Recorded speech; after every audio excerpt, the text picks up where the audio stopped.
માસાના ભાઈ જ થાય. એટલે હું હાલો જતા આવીએ ને ત્યાં આપણે એક વિડીયો બનાવતા આવીએ અને તમને ઇતિહાસને રૂબરૂ કરાવીએ. જો આવ્યું ત્રિનેત્રેશ્વર મહાદેવ. અહીંયા શું થતું, રાજાની કચેરી ભરાતી. જ્યાં ઉપર જે મિત્રો તમે દેખો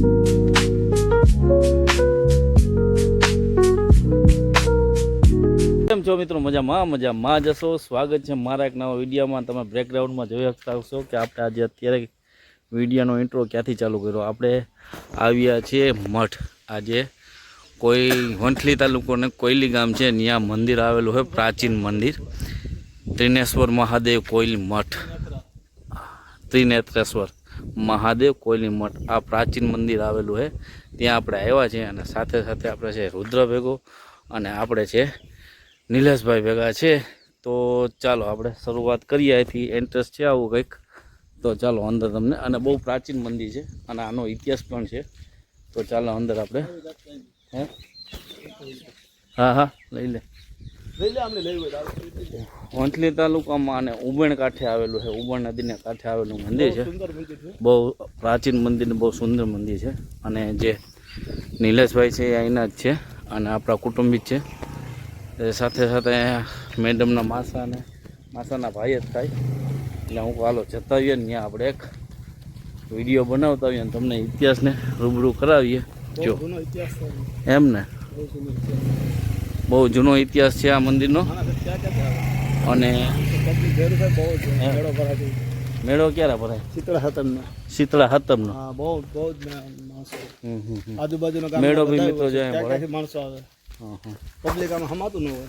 જો અત્યારે આવું તમને કંઈક વાતાવરણ અત્યારે દેખાય છે, કારણ કે ચોમાસું એટલે જો આવ્યું ત્રિનેત્રેશ્વર મહાદેવ.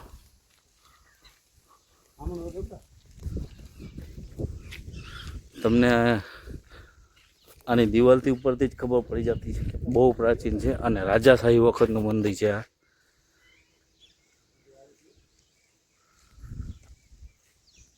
તમને જોતા જ લાગશે કે આ કંઈક મઠ જેવું છે. જો ના, એનો ઇતિહાસ બહુ મોટો છે. આવું કંઈક દ્રશ્ય છે. ઉબેર નદી, કેવું મસ્ત વ્યૂ છે. ઉબેર નદીના કાંઠે જ આવેલું છે મંદિર.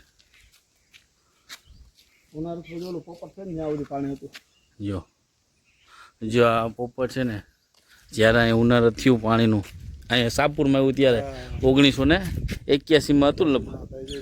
ત્યારે જો આ પોપટ જે હતું ત્યાં સુધી, જો આધાર સુધી પાણી હતું એમ કહે છે નિલેશભાઈ. અને નિલેશભાઈ અહીંના જ છે એટલે એના ઇતિહાસની ખબર છે. તો આપણે તેને પણ પૂછ્યું. બાકી ઉબેર નદી અત્યારે તો શરૂઆત છે એટલે પાણી ઓછું છે. હજી ચોમાસું ચાલુ થયું એટલે ઓછું પાણી છે. તો ચાલો હવે તમને મંદિરના દર્શન કરાવીએ. એક એન્ટ્રન્સ છે.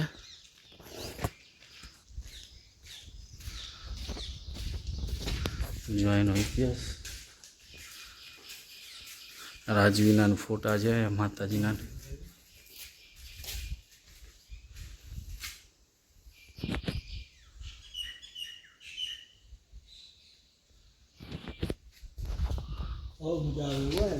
એમ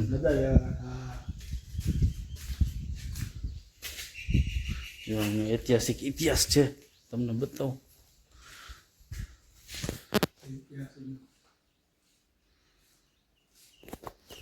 અને જો અહીં જો બધી વસ્તુ રાખવામાં આવેલી છે. અહીંયા પેટારાના જો જૂના બધા પેટારા છે.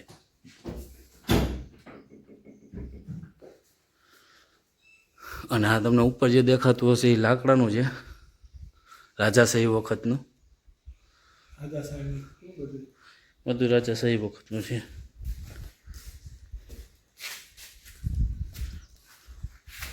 અને ઓના પેટારા કહેવાય મિત્રો. અને જો હવે આપણે અંદર મંદિરમાં પ્રવેશ થયા.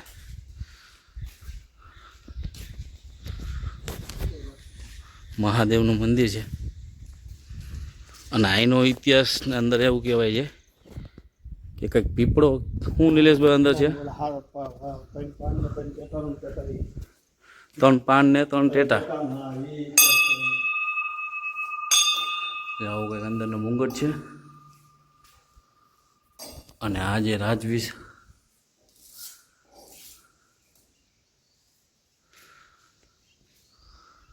મહનસિંહ છે કોઈ બહુ જ્યાં રાજવીશ બધાય અને આવું મુંગટ છે. ચાલો હવે દર્શન કરાવું તમને મહાદેવના. અત્યારે તો બંધ છે. અહીં તમને પીપળો ને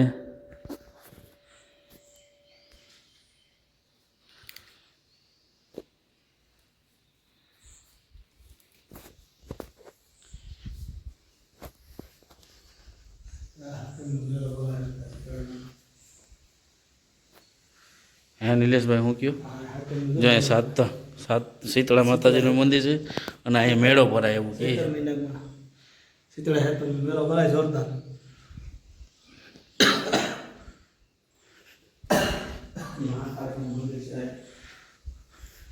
અંદર મહાકાળી જગ્યા ને ઐતિહાસિક જગ્યા છે અને શાંતિનો અનુભવ થાય એવો જગ્યા છે.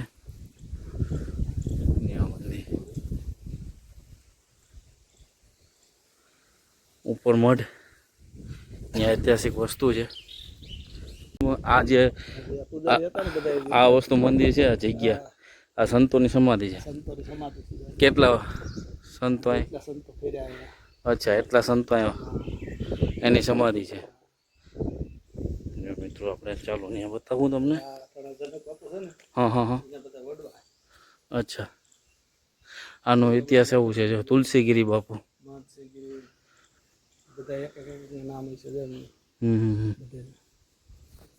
એટલા સંતો ફર્યા ને એટલા જો ભગવાનગીરી આ બધા સંતોના રૂપગીરીશ બાપુ.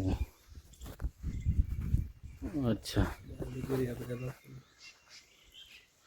એક સાથે એટલા બધી સંતો ત્યાં કેટલા વર્ષો છે પૂરું છે જૂનું એમ એટલે ઐતિહાસિક છે બરોબર ને. જૂનવાણી અને ઐતિહાસિકનું કારણ જો એટલા સંતો અહીંયા સમાધિ છે સંતોની અને ઐતિહાસિક જગ્યા એવી છે એટલા માટે એટલા સંતોની અહીં સમાધિ છે. તો ચાલો હવે આગળ જઈએ. એક વસ્તુ બીજી નિલેશભાઈ કે શું છે ત્યાં? ભૈરવ બાપાનું બરાબર મંદિર છે કે ભોયરું છે? ભોયરું છે બરાબર. આપણે તો બંધ કરી દીધું છે. અને અહીંયા ઉપર રાજાની કચેરી હતી. અહીંયા જો રાજાની કચેરી. અહીંયા શું થતું? રાજાની કચેરી ભરાતી. જ્યાં ઉપર જે મિત્રો તમને દેખાય ને એ રાજાની કચેરી ભરાતી.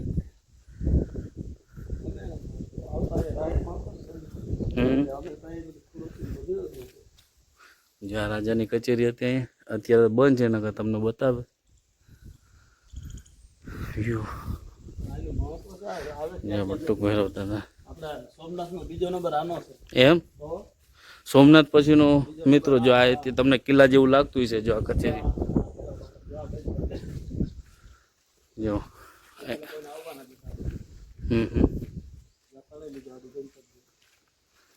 બરાબર.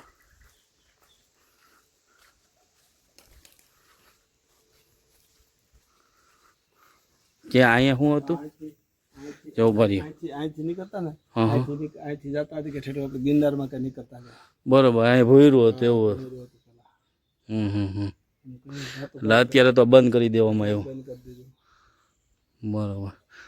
હવે આ જે કચેરી અહીંયા શું થતું? પેલા કચેરી એટલે રાજા અહીંયા શું? રાજા રજવાડાનું હતું. બરોબર. એટલે શું થતું ત્યાં? એની બેઠક ઉઠવી હતી રાજા. અચ્છા, કોઈ પણ નિર્ણયો લેવા અહીંયા થતા. બરોબર, સમજાઈ ગયું. જમી તો જે આ કોઠી મહંતનું કામ કહેવાય. કોયલી આખું મહંતનું કામ કહેવાય. મહંતનું કામ કહેવાય. કોયલી મઠ.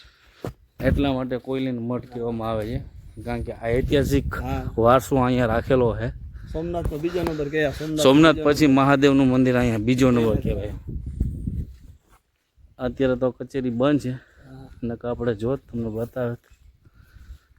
અને બાપુને જો આ એમને છે રાજાશાહી વખતનો જો આ લાકડાનું તમને દેખાતું છે. જો આ બધી આ પીલો છે એ લાકડાનો છે. જો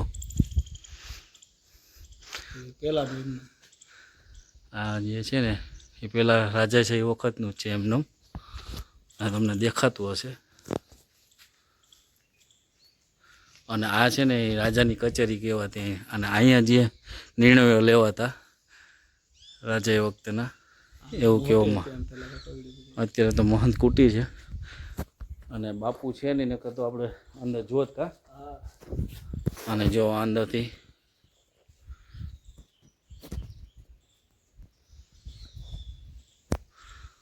તો કંઈક આવો ઇતિહાસ છે. આપણે તો બહુ ખાસ ઇતિહાસની ખબર નથી.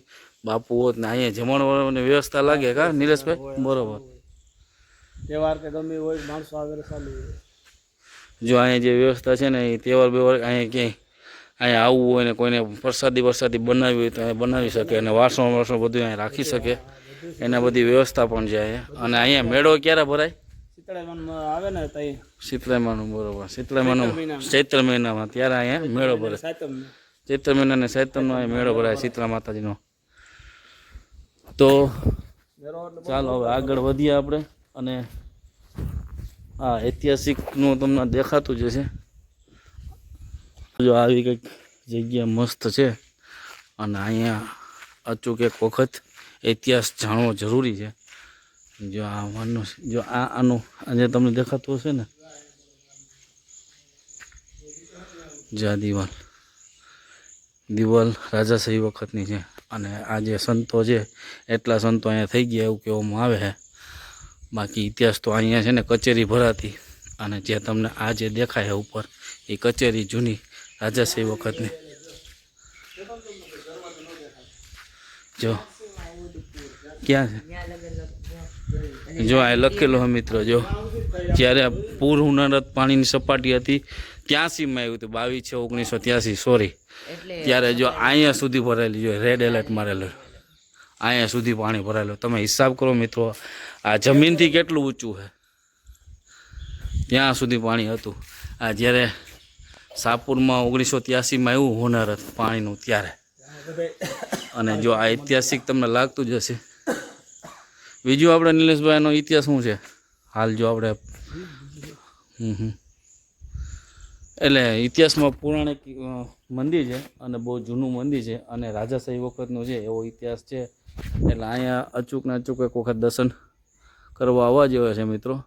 તો ચાલો હવે આપણે અને આમે અત્યારે શાંત વાતાવરણ જેવું છે, મસ્ત મંદિર છે અને જગ્યા પણ શાંત છે અને ઐતિહાસિક છે એટલે ઇતિહાસ જાણવું જરૂરી છે. અને ઓલી તમને દિવાલ તો દેખાય. ચાલો હવે આગળ જઈએ. જો આવી ઉપરની કાંઠે મસ્ત શાંત વાતાવરણમાં મંદિર આવેલું છે ને ઐતિહાસિક મંદિર છે. ઐતિહાસિકનું કારણ એ છે કે જે આ છે એ તમને રાજાશાહી વખતનું બધું બાંધકામ અને મઠ જેવું લાગે. અને જો એના દરવાજા બી છે ને જૂના રાજાશાહી વખતના હજી અડીખમ છે. તો આપણે આજે કોઈલે આવ્યા હતા મેડમના માસાની ઘરે અને નિલેશભાઈ ભેગા હતા એટલે આપણે થોડોક ઇતિહાસનો જાણવા મળ્યો. પણ ખરેખર અહીંયા એક વખત જગ્યામાં દર્શન કરવા આવો જરૂર. આવું બહુ આનંદમય લાગે એવું છે. એટલે ઉમેરને કાંઠે નદી. અને જ્યારે 1983માં જ્યારે ઉનાળત આવ્યું તો ત્યારે ઓલો પોપટ છે ને ત્યાં સુધીમાં પાણી હતું મિત્રો એવું કહેવામાં આવે. તો તમે કલ્પના તો કરો એ પાણી કેટલું હશે. અને એક વખત અહીંયા અચૂક ને અચૂક આવવા જેવું છે ફેમિલી સાથે અને શાંતિનો અનુભૂતિ થાય એવું લાગે. અને જો આ અને ઓલું જે ઇતિહાસમાં પીપળો છે એ શું અંદર શિવલિંગમાં? મંદિરમાં અચ્છા, એ અત્યારે બંધ છે એટલે જોવા ન મળે. એટલે શિવલિંગની પાસે પીપળો 3 પાન ને 3 ટેટા ને કઈ 3 પાન ને 3 હૈયા જ છે. જો 3 પાન વડલો હમાઈ ગયો કે અહીંયા જ છે. આખો વડલો એમાં હમાઈ ગયો એવું ઇતિહાસ છે. આપણે માસા પાસે જાણશું. તો ચાલો હવે આપણે જઈએ ઘરે. અહીંની લોકેશનની વાત કરું તો આપણે વંથલી તાલુકાનું કોયલી ગામ, જુનાગઢ સિટીમાંથી આવવા આપણે વંથલી હાઈવે ઉપર જે બાયપાસ આવ્યો ત્યાંથી નીચે ઉતરવાનું થાય. જો કોઈને પણ દર્શન કરવાના અહીંયા આવવાનું હોય તો આ આપણું લોકેશન છે. તો ચાલો હવે આપણે જઈએ ઘર પાસે. આ રસ્તો છે કોયલી આવવા માટે. જો જુનાગઢ અહીંથી બંદર થાય અને આ સીધો રસ્તો ગામમાંથી કોયલી ગામમાંથી આવે. આગળ બાયપાસ નવો તમને જોવા બતાવું. ત્યાંથી એટલું ઉતરી જવું પડે અને કોયલી ગામમાંથી આવી શકીએ આપણે. તો ચાલો જો તમને બતાવું બાયપાસ આવે એટલે નવો બાયપાસ બન્યો છે જુનાગઢ રાજકોટ વાળો. એની નીચેથી કોયલી મઠ લખ્યો હોય ત્યાંથી નીચેથી આવવું પડે. તો ચાલો બાયપાસ આવી ગયો. જો અહીં લખ્યું હોય છે આ કોયલી ગામ બાજુ રસ્તો જાય. આ બાજુ સોમનાથ અને આ બાજુ જેતપુર. અને અને આ નવો બાયપાસ પડ્યો ત્યાંથી આપણે આવવાનું થાય, આ બાજુ વંટલી આવવાનું થાય, એટલે જુનાગઢથી સીધું વંટલી જવા આવ્યો. અહીંથી આ સીધો રસ્તો આપણે કોયલી મઢે જાય. જો આ જે બાયપાસ હાઈવે થાય. ચાલો હવે આપણે ગામમાં જઈએ. તો મિત્રો જો આપણે કોયલીથી મઠ જવા માટે જો આ હાઈવે છે આપણે નેશનલ હાઈવે, અને જો અહીં કોયલીનો પાટિયું છે, અને જો અહીં બોર્ડ છે મઠ, તમને દેખાતું હશે. એટલે આપણે જે આ જે કેશોદવાળો હાઈવે છે વંથલીથી સીધો આપણે કોયલી થઈને મઠ જવાય. તો ચાલો હવે આપણે ઘરે જઈએ. ફાઇનલી મિત્રો આપણે આવી ગયા છે ઘરે. આવી ગયા છે 5:15, અને આજે આપણે ગયા હતા કોયલી ગામ, વંથલી તાલુકાનું. ત્યાં આપણે મઢ મહાદેવના મંદિરે ગયા હતા, અને ત્યાં પ્રાચીન મંદિર આવેલું છે, મસ્ત જઈએ મિત્રો. એક વખત અચૂક દર્શન કરવા લાયક છે, અને દર્શન કરવા ફેમિલી સાથે પણ આપણે જઈ શકીએ. અને ત્યાં શીતળા માતાજીનું મંદિર પણ છે, જ્યાં રાજાશાહી વખતનું છે, રાજાશાહી વખતનું છે. અને ત્યાં રાજાની કચેરી આવેલી હતી. એ કચેરી તો બંધ હતી કારણ કે બાપુ હતા નહીં. તો આપણે થોડો ઘણો ઇતિહાસ જાણતા હતા, ઇતિહાસ કીધું, અને આપણે નિલેશભાઈ ભેગા હતા, અહીંયા પણ આપણે થોડી ઘણી ઇતિહાસ કરી છે. તો ચાલો આજનો બ્લોગ અહીં જઈને કરીએ. ચાલો મળીએ કાલે નવા બ્લોગમાં. તો લાઈક કરો, શેર કરો, અને ચેનલમાં નવા હોય તો સબસ્ક્રાઈબ કરવાનું ભૂલતા નહીં. ચાલો બાય બાય.